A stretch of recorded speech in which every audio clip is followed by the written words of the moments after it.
Армысыздар, құрметті көрермендер, бірінші Қарағанды телеарнасының эфирінде жаңалықтар, студияда Гүлнұр Жакенқызы. Бүгінгі хабарымыздан көретіндеріңіз.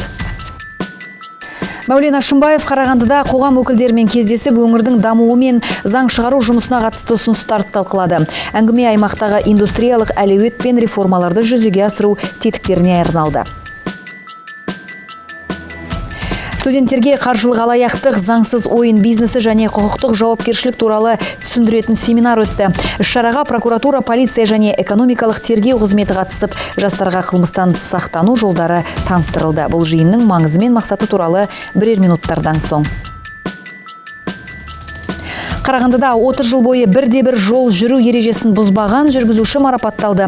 Жалпы елімізде жол қауіпсіздік ережесін сақтау мәселелері алдыңғы қатарда тұрғандықтан, бұл жүргізушілерді дұрыс бағытта ынталандыруға көмектеседі дейді мамандар. Бұл туралы бірер минуттарда.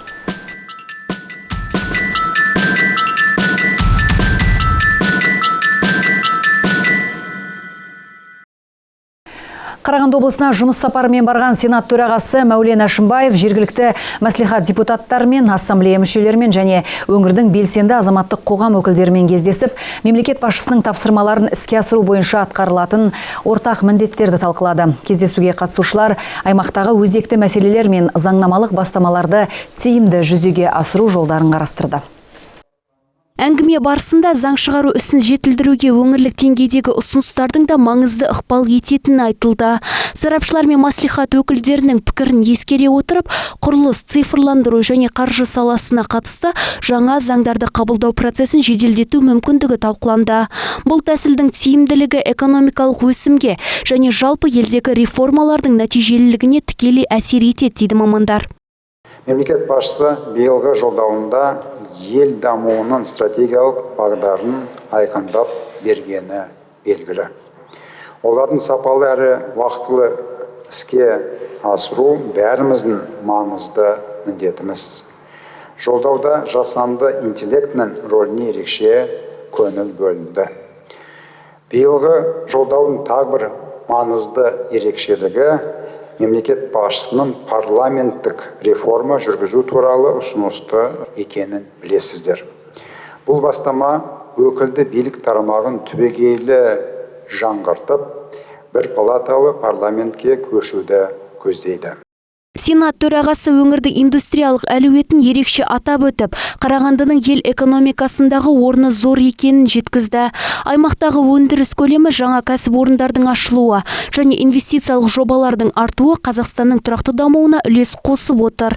Кездесу барысында өңірді одан әрі жаңғыртуға қатысты бірқатар бастама қаралды. Жұмыс сапарының қорытындысында Сенат аймақпен бірлескен жұмысты жалғастыратын айтылып, Қарағанды облысының әлеуетін толық іске қосу бағытындағы міндеттер нақтыланды. Заң шығару қызметі мен өңірлік даму арасындағы байланыс күшейген сайын жаңа реформалардың нәтижесі де анағұрлым айқын болмақ. Ақгүл Сұлтанқызы, Досжан Төлеутай, бірінші Қарағанды телеарнасы. Қазтұтыну одағы Қарағанды университетінде жастардың құқықтық сауаттылығын арттыруға бағытталған кең ауқымды семинар ұйымдастырылды. Іс-шараны Қарағанды облысының прокуратурасы заң мен тәртіп 2025-2030 тұжырымдамасы аясында өткізіп, студенттерге құқықтық жауапкершілік, қауіпсіздік және қоғам алдындағы міндеттер жөнінде ақпарат берді. Жиында жастарды алдаудың кең таралған түрлері, қаржылық пирамидалар, онлайн және офлайн алаяқтық схемалары, заңсыз ойын бизнесіне араласу, дроперлік сияқты әрекеттердің салдары жан-жақты түсіндірілді. Мамандардың айтуынша, мұндай іс-шаралар көбіне жастарға бағытталып, олардың құқықтық иммунитетін күшейтуді мақсат етеді. Сонымен бірге семинарда құқық бұзушылықтың алдын алу, заңды мінез-құлық қалыптастыру мәселелері де талқыланды. В первую очередь, вот в этом возрасте осы жаста сіздер айналаңыздағы адамдардың ықпалына түсесіздер. Кәмелетке толмаған балалар достарымен заң бұзушылық жасап жатады. Сіздерге айтарым, әр әрекеттің салдары бар.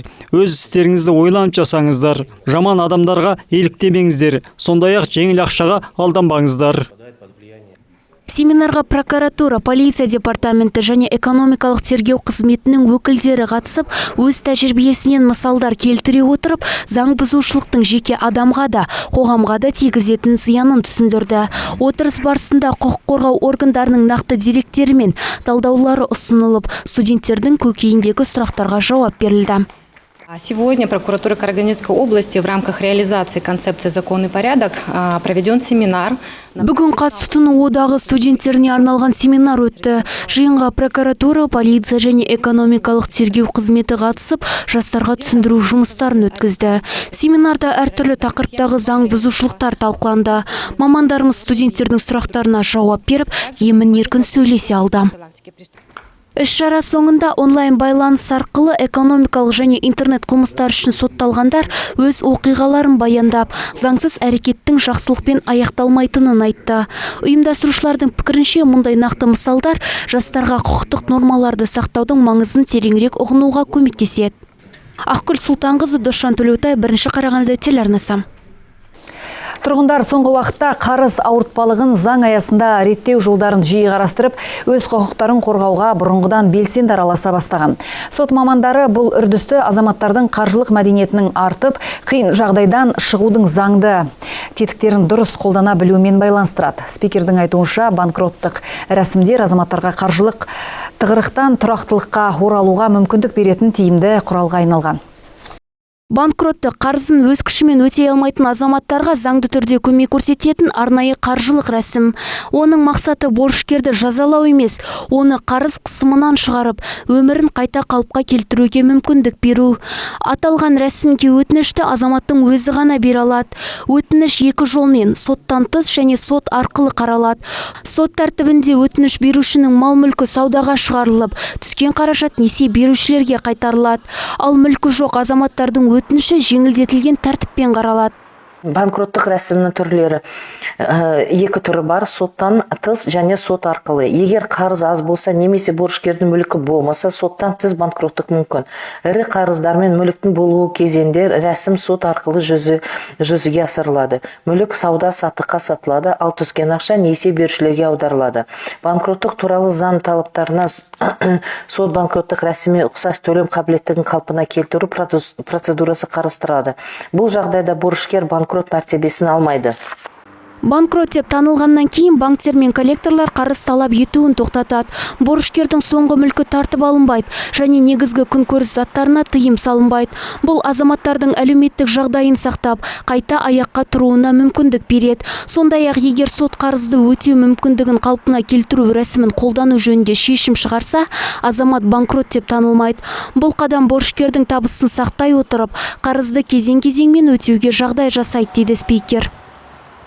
Төлем қабілетін қалпына келтіру мен сот арқылы банкроттық рәсімін қолдану үшін негіздер бөлінген. Борышкерге тиесілі мүлік құнының оның барлық міндеттемелерін, оның ішінде орындау мерзімі басталмаған мөлшерін асып кету фактісін және немесе тұрақты кірісінің болуы сотқа төлем қабілеттілігін қалпына келтіру рәсімін қолдану туралы арыз беруге негіздер болып табылады. Сот арқылы банкроттық рәсімін қолдану туралы сотқа арыз беру үшін негіздерінің заңның 6 бабының 2 тармағына жазылған. Кредиторлар алдындағы міндеттемелерді өтеу болып табылатыны туралы анықтама берілген. Қаржылық құқықтарды қорғауға бағытталған жаңа нормалар банкроттық рәсімдерін бұрынғыдан да түсінікті әрі қолжетімді етті. Азаматтар үшін негізгі мақсат қарыздан қашу емес, заңды жолмен қаржылық жағдайын қайта қалпына келтіру. Мамандардың пікірінше қолданыстағы тетіктер тұрғындардың экономикалық белсенділігін сақтап, қарыз қысымынан шығуына көмектеседі.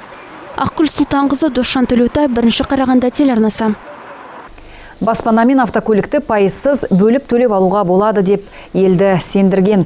Абай облысының қаржы полицейлері тұтынушылар кооперативі ретінде жұмыс істеген ел қуаты қаржы пирамидасының іс-әрекетін тоқтатты. Жобаға салынған қаражаттың жалпы көлемі шамамен 7 миллиард теңге.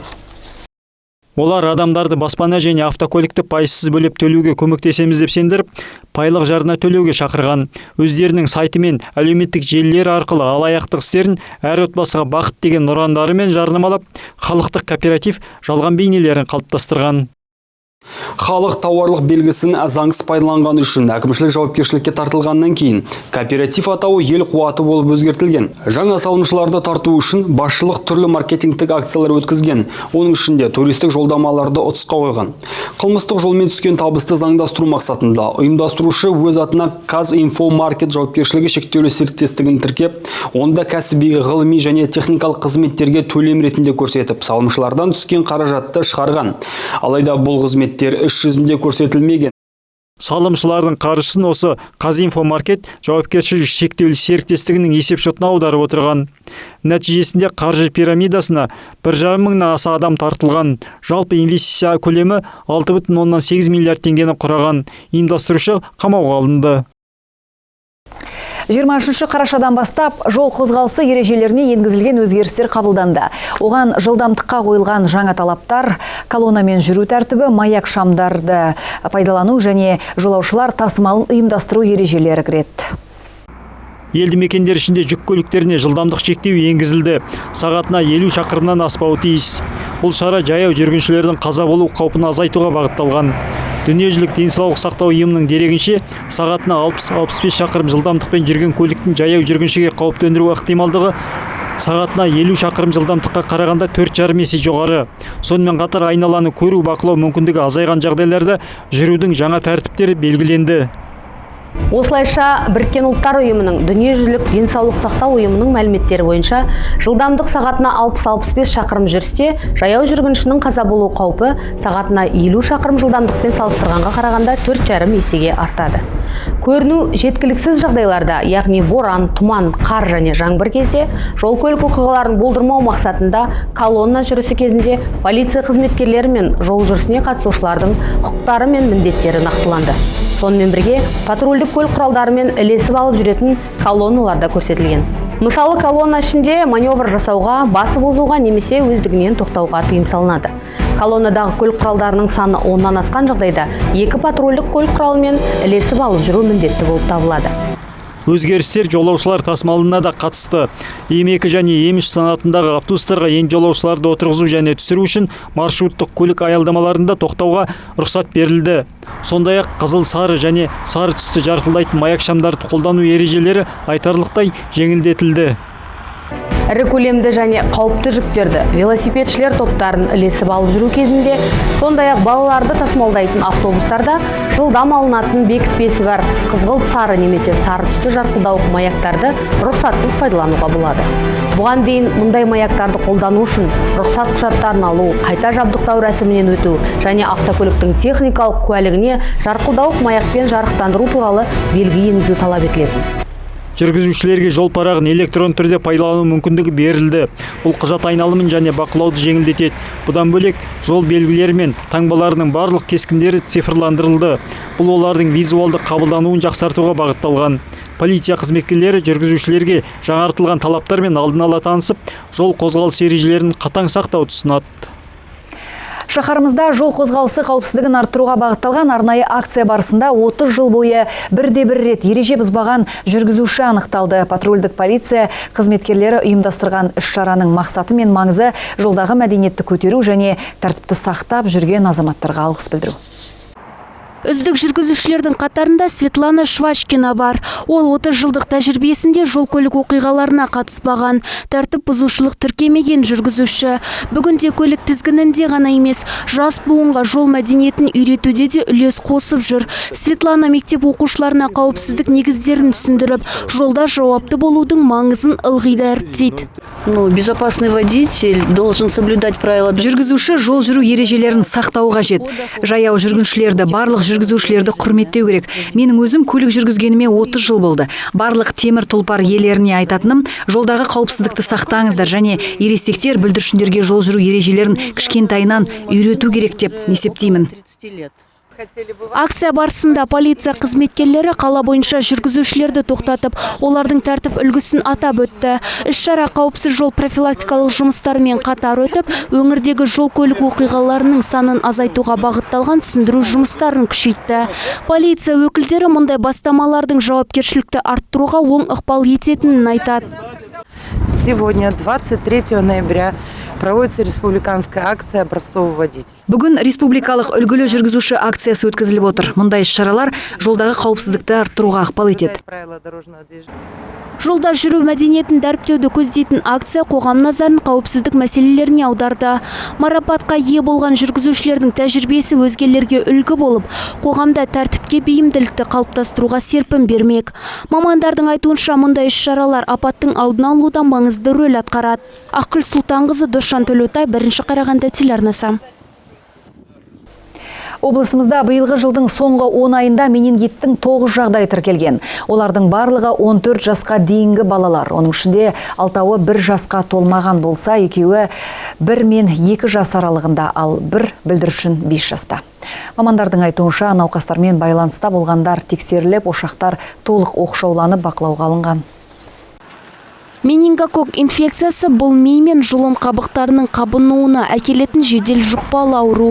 Аурудың қоздырғышы ауа тамшы жолымен немесе науқас адаммен тікелей байланыс арқылы жұғады. Менингит көбіне әлсіз иммунитеті бар балалар мен жасөспірімдер арасында тарайды. Инфекцияның пайда болуына ағзаның суық тиюі, дәрумен тапшылығы және қорғаныс қабілетінің төмендеуі әсер етеді.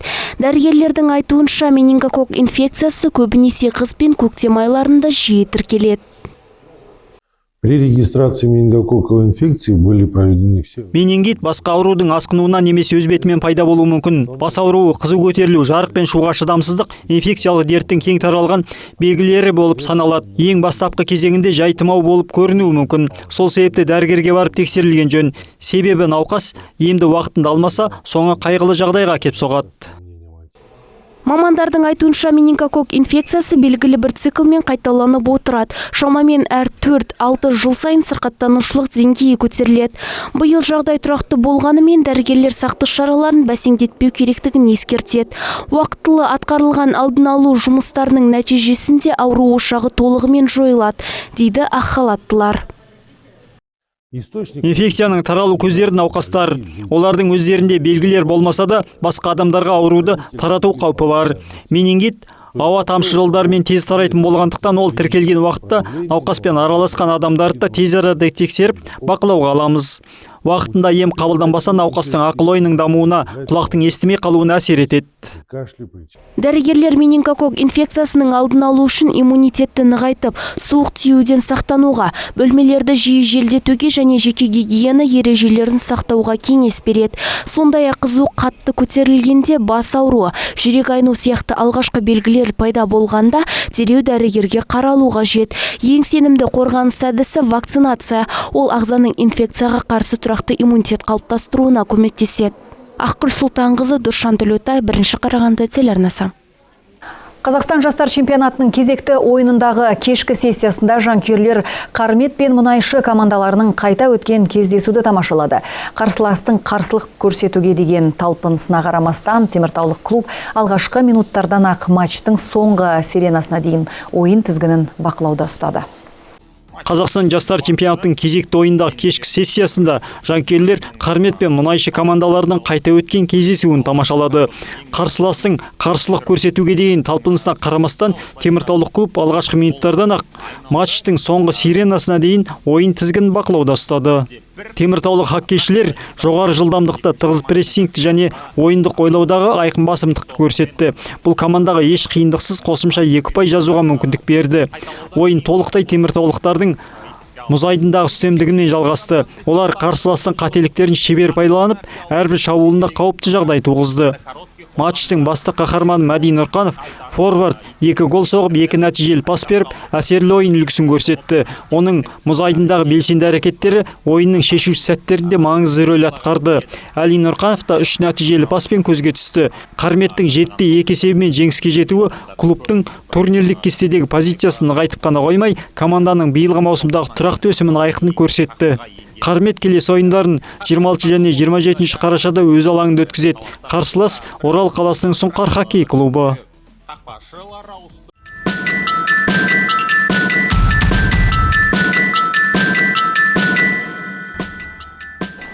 Бүгінгі айтарымыз осы. Егерде қызықты ақпараттарыңыз болса, редакциямызға хабарласуды ұмытпаңыздар. Бірінші Қарағанды телеарнасы қосулы болсын. Сау болыңыздар.